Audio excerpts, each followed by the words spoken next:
wisely.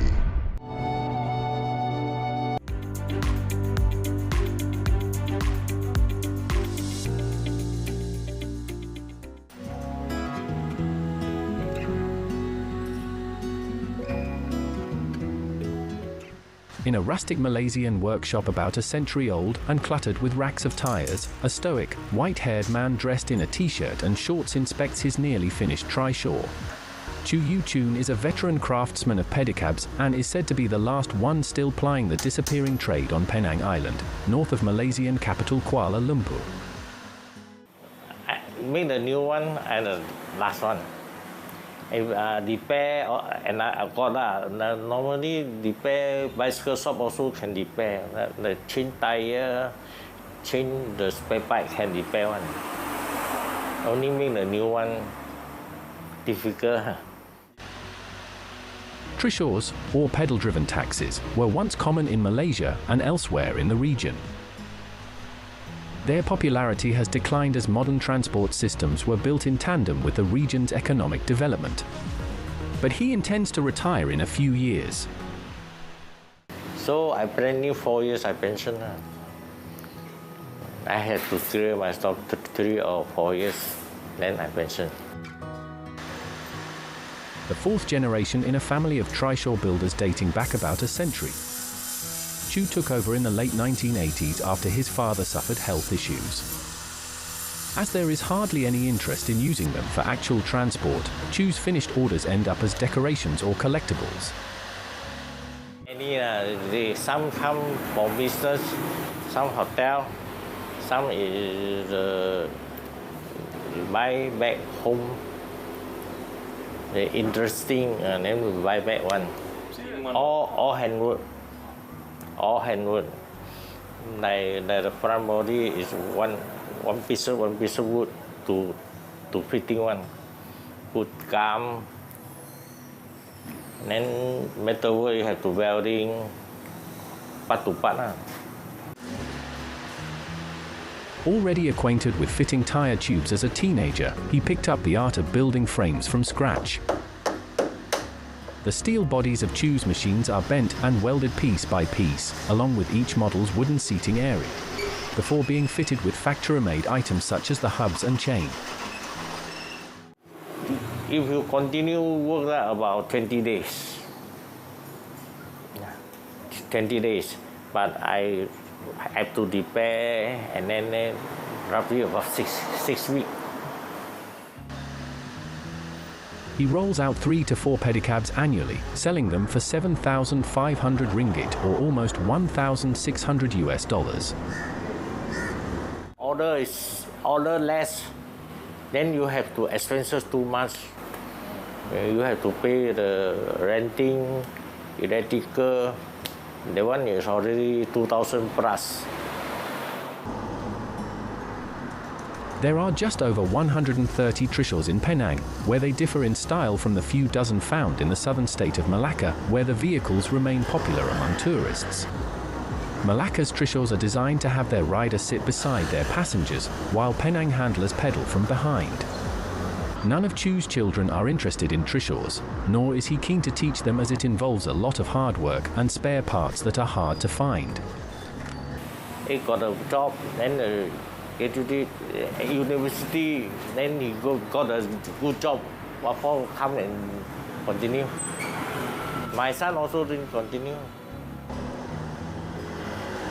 And he is looking forward to his retirement.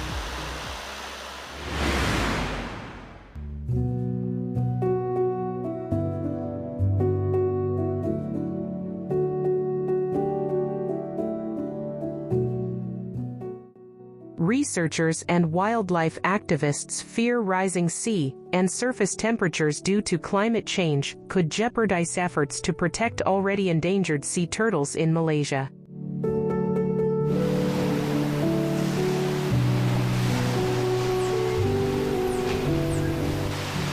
Observers at the Shagar Huthang Turtle Sanctuary on secluded beach on the East Malaysian island of Ray Dang, already seeing fewer males being hatched in recent years.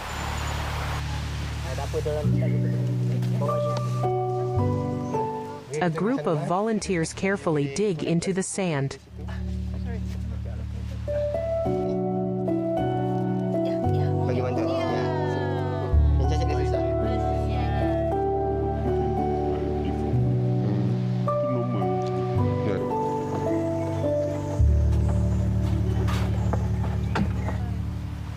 Their mission, moving newly laid turtle eggs to a shadier, tree-lined location on the beach in a bid to ensure the eggs are incubated and hatched in cooler conditions.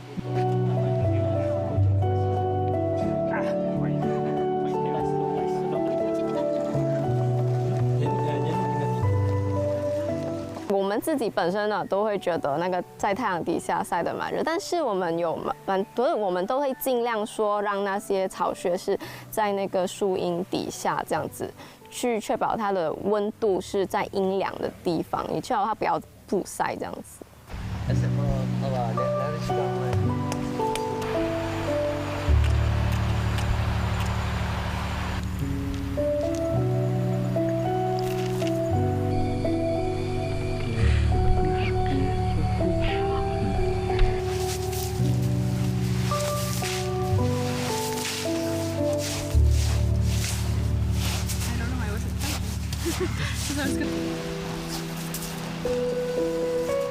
The move is part of efforts by conservationists in Malaysia to ensure a more balanced sex ratio among turtle hatchlings, which is heavily influenced by temperatures during incubation.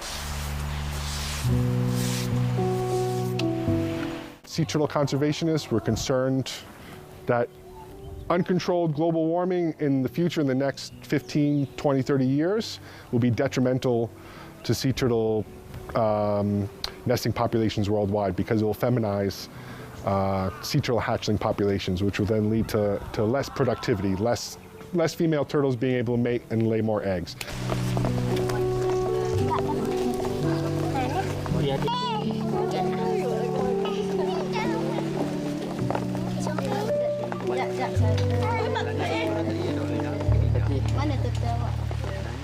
We hypothesize is about 29.1 degrees Celsius is our pivotal temperature point, so what would produce a 50-50 male-female sex ratio.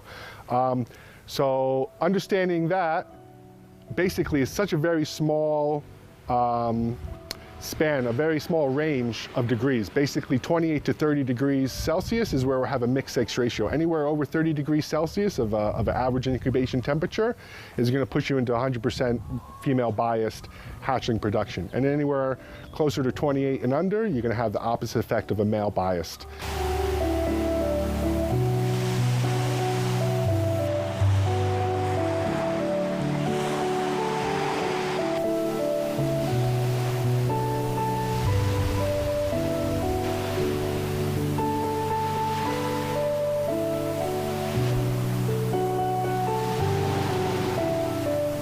So understanding your specific nest temperatures of the site will help you mitigate female bias hatchling ratios by either shading, using water to cool the nest, that type of stuff, irrigating nests with fresh water. Those things have been proven before to help lower nest temperature. But before you know whether you need a lower nest temperature, you have to understand what the sex ratios are.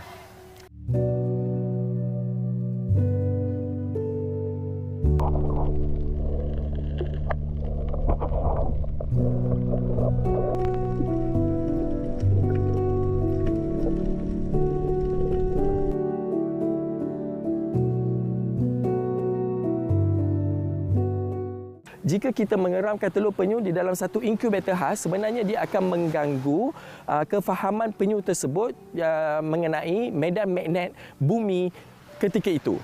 Dan kita risaukan jika kita menghasilkan induk-induk penyu ini, jika kita lepaskan di lautan, mereka akan kehilangan arah dan mereka tidak tahu mahu berenang ke mana, dan sudah tentu mereka tidak akan kembali semula bersarang setelah mereka matang di negeri Terengganu ini, sebab mereka tidak belajar tentang arah tersebut. More convergent over this region. So of course moisture still converge during El Nino time. This minus this one, what we get is this figure telling us. Right, so if you take the differences, we get something like this blue color. Meaning when El Nino occurs, this trade wind will get weakened, meaning less moisture will be transported to our region. In some severe situation, this trade wind, the direction will get reversed. Meaning instead of bringing moisture to our region, it took away our moisture and bring it to the Pacific Ocean. So when we have this moisture reduced, rain will less likely to form and we have fewer clouds in our sky. So this will cause us to have a hotter and drier weather.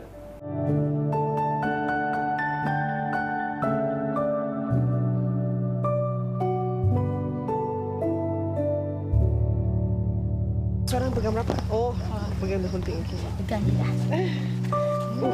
Dekat saya tu banyak. 16-18 tahun. Although the success of the current program is still being measured, the turtles still face the wider trend of rising temperatures around Malaysia.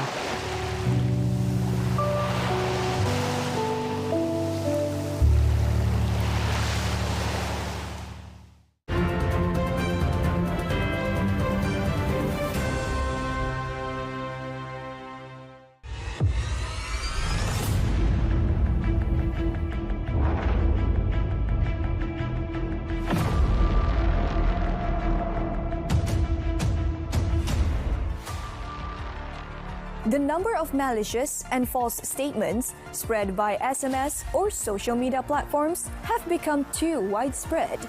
The public is advised to be careful and not fall for such ploys and sharing or forwarding such messages. Remember that spreading fake news is an offense under Section 233 of the Communications and Multimedia Act 1998. This carries the penalty of a fine not exceeding 50,000 ringgit or up to 1 year imprisonment or both upon conviction.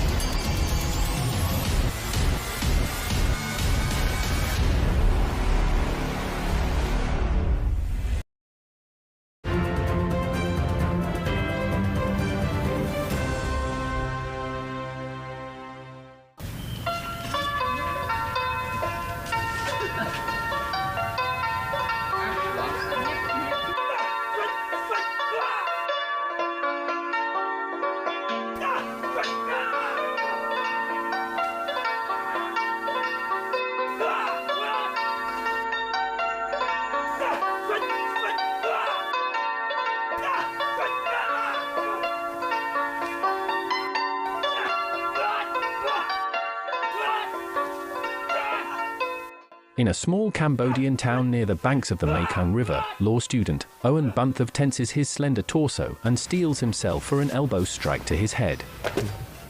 Bunthav is among 20 young Cambodians at an open-air club in Krong Araksat training in the ancient Khmer combat martial art of Yat Krong Korm. The practice was largely forgotten after many of its masters were killed in a purge of intellectuals under the communist Khmer Rouge between 1975 and 1979. But Bunthav and his fellow students are determined to learn its techniques and keep their heritage alive. For the students, who wear headbands and arm ties, the training includes learning to launch knockout blows with fists, high-powered precision kicks and rapid elbow and knee strikes. Stick, sword and spear fighting are also on the curriculum.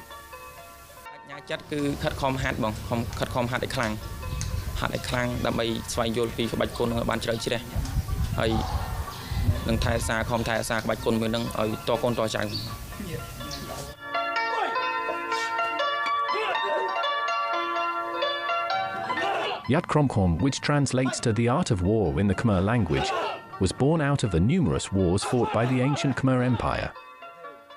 It has three components: the art of war, magic spells, and military strategy.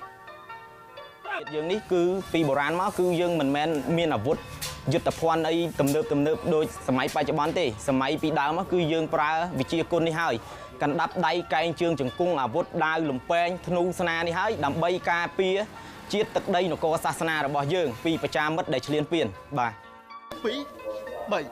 He explaining that the ART's techniques were refined and perfected by warriors over time. In the early 2000s, some of the old Yat Krong Korm masters emerged from the shadows and began to showcase the little-known martial art. It was introduced to the Cambodian military and some universities, but remained largely unknown to the public, who are more familiar with Kuan Khmer kickboxing and another ancient martial art, Bokata.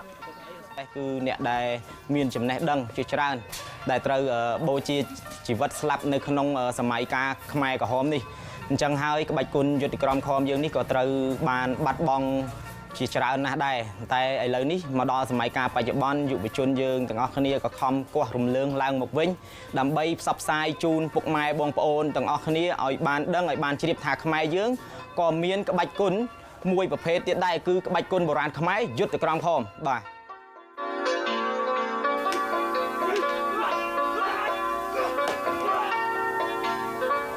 Student Mao Reader, 18, who has trained for around 2 years, hopes to use her skills to protect herself from bad people. ហើយខ្ញុំក៏បានដឹងថាក្បាច់គុណហ្នឹងក៏ជាក្បាច់គុណបុរាណខ្មែរចំណាស់មួយអញ្ចឹងខ្ញុំក៏ចង់ហាត់ឲ្យខ្លាំងដើម្បីយកទៅអភិរក្សវប្បធម៌ហើយចេញសម្ដែងឲ្យគេឃើញឲ្យកាន់តែច្រើន She also appealing to young people, especially girls, to take it up.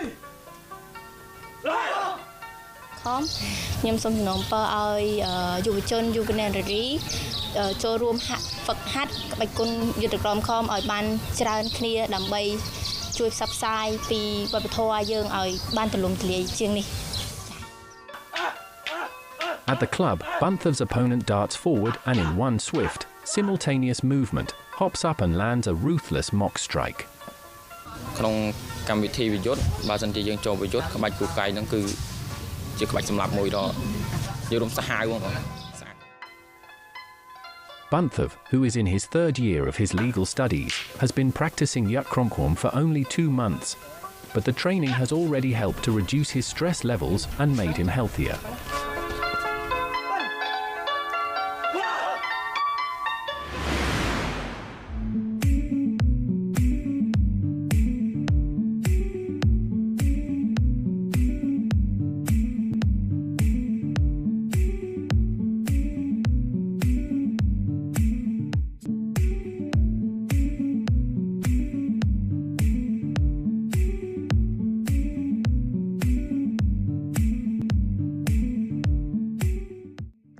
Their restaurant, Asam Pedas Asli Mu'alaf, located in Pontian Kecil, is a family-run business.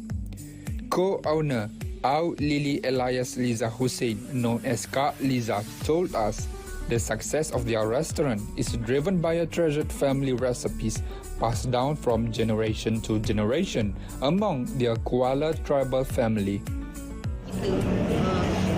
Kebanyakan pekerja yang tolong tu adik-beradik sendiri sebab menu utama Asam Pedas ni dia menu keluarga turun-temurun. Ya, menu ni memang asal daripada nenek, arwah nenek turun ke mak dan ke akak sendirilah. Kita tak boleh buat sendiri. Jadi dia lebih banyak membantu lah macam apa ni adik-adik ipar, staf-staf kita yang banyak membantu kita buat kita semua. Memang staf kita memang banyak menolong membantu kita untuk siapkan lada yang kita buat ni. Their restaurant has become a must-visit destination for travelers from Singapore and Indonesia, inspiring them to create their own Asam Pedas-based products. Kak Liza and her siblings come from a fishing family in Seri Mahkota Orang Asli village near Jalan Parit Ibrahim, Pontian. Their journey from humble beginnings to successful entrepreneurs is a testament to perseverance supported by strong governmental backing. Au Lili received 20,000 ringgit from the Orang Asli Entrepreneur Guidance Grant to further expand the business, while Jakowa's entrepreneurship courses and carnivals have played a crucial role in their success.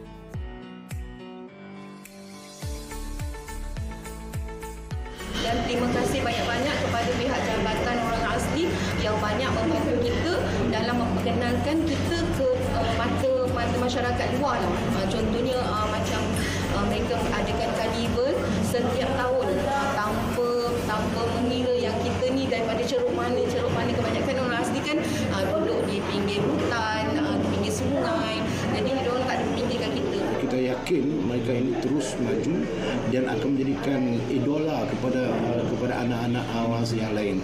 Yang pastinya anak-anak ini mereka akan terus mengejar impian mereka untuk menjadi seseorang. Maksud seorang itu, adakah mereka menjadi seorang lawyer, adakah mereka menjadi seorang doktor, atau mereka seorang engineer, semua itu terletak pada pilihan masing-masing. Yang pastinya Jakarta tak pernah meninggalkan mereka. Unwavering support for this indigenous group can significantly enhance their standard of living and overall well-being. Their participation in economic ventures should be wholeheartedly encouraged in line of the Bumiputra economic transformation to ensure national sustainable progress. Aiman Awazmin, RTM.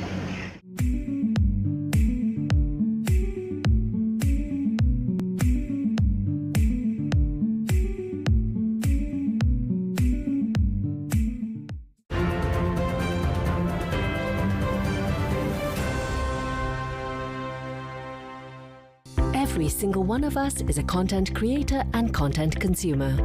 For the last 20 years, the Content Forum has focused on creating safer digital spaces and more inclusive content for all Malaysians. To aid this mission, we are launching a nationwide public consultation exercise and need your help. We want your feedback on the newly proposed revisions to the Malaysian Communications and Multimedia Content Code. Key focus areas of the revisions include promoting the rights of persons with disabilities, addressing the exploitation of religion in selling products or services, encouraging influencers to be responsible advertisers, addressing online gender-based violence. Help us strengthen self-regulation in the Malaysian content ecosystem. Better content, better Malaysia. Visit www.contentforum.my now.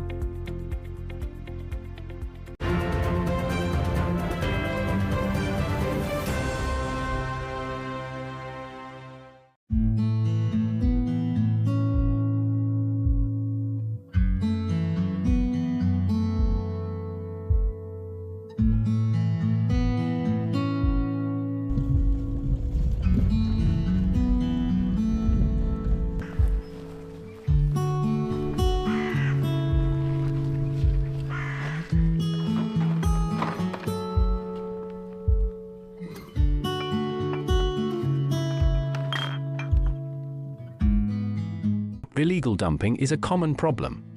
The deadly waste can blow into pastoral lands where it is eaten by livestock.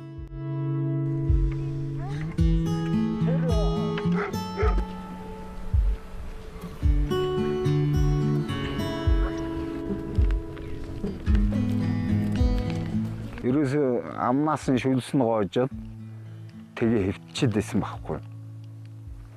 Тэгсэн чинь хичнээн хоног бүр хөвтгий. Тижэл өгөөч иддгүү тэгэд бүр сүулдэ арга ядад нэг өглөө болсон ч үхсэн байсан. Тэгэд чирч хашаанаас гаргаж жагаад задлаад тэгээ ингээ гидсийн задлаад чи улаа хоолойноос доош ингээ бүр хотоодонд ортол ингээ бүр таг опцоод. Without a centralized recycling program, some 90% of it ends up in landfills.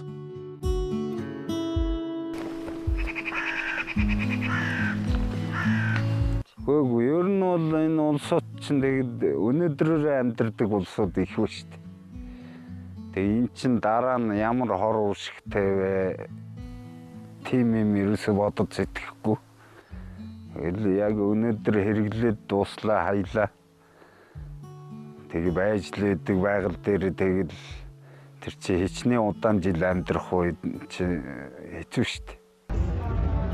Since 2018, local NGO Ecosum has organized one of the area's first recycling facilities, encouraging herders and others to pick up local waste and bring it to them for processing.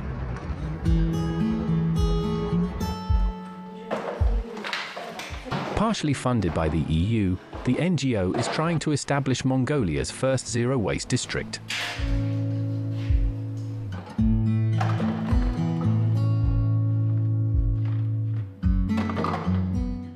авахгаа зөв ангилцсан айлуудыг очиж авах жишээ нэ тийм ээ. Машин дээр байхгүй хөгшин настай өндөр настай хүмүүс ангилаад сурцсан айлуудыг очиж аваад үйлдвэр дээр ирээд ангилна. Дахиж өөр нь нэгтэлж бид дахиж ангилаад тэгээд нөгөө цааш нь одоо пресслэхэд пресслээд бутлахыг бутлаад цэвэрлэхэд цэвэрлээд угаахыг угаагаад хүнд хэрэгтэйг нь ялгаад хэрэггүйг нь бүр эцсийн огруу нь хаяад. For Narambad, work starts bright and early when he and his colleagues head out to collect waste from those who can't bring it to the facility themselves. They then separate the plastics into what can be reused and what can't.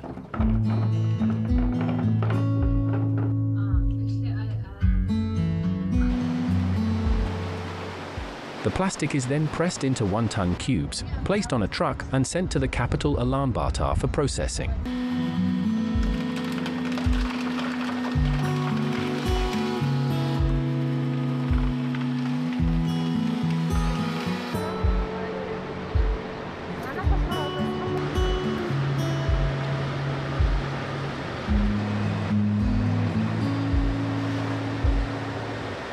Энэ хонцор бол одоо ерөнхийдөө бол Монгол улсад хөдөө орнуудад хаасаагүй одоо бэлчээрийн мал аж ахуйнд одоо хөдөө хээрээр одоо энэ хонцор чинь бол асар их болцсон. Тэгээ одоо нэг басандаа тэгээд нэг мал амьтан тэр чинь хонцрын чинь гадна талын галгарууд мод элдийн тэр нийдэж өөхөх тийм асуудал тулгамц асуудал амар болчиход байгаа хэрэг. Ерөнхийдөө энэ хонцрыг ерөөсөө халаад өөр дээхний бидний нөр хөвчээснээр төмөр мөмөр тийм одоо хөнгөн цагаан магаа савндал бусч хүнснийхээ юмыг тэгээд элдөө ус сундараа тийм хийхгүй л одоо бол хонцорд байнга хийгээд их юм бол бичил бит өөрөө ялгаруулдаг болохоор хүний хүнд хор тавдар үүсгээд ингээд хүний эрүүл мэндэд маш их зөв нөлөөтэй болчиход байгаа. Mongolia introduced a ban on single-use plastic bags in 2019.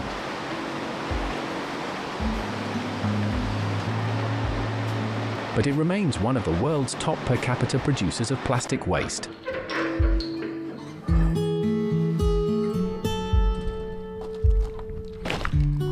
Annual plastics production worldwide has more than doubled in 20 years to 460 million tons and is on track to triple within 4 decades if left unchecked.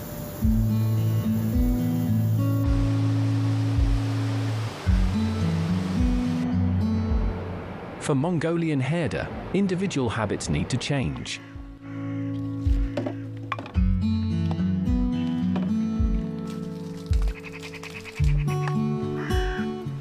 Амтнаас ялгарх ганц юм хүний ухамсар оюун ухаан гэж байна шүү дээ.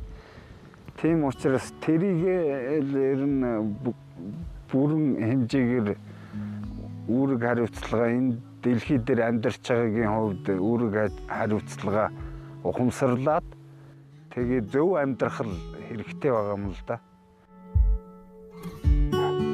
For Bartmonk said he felt everyone needed to play a role in helping make Earth a better place.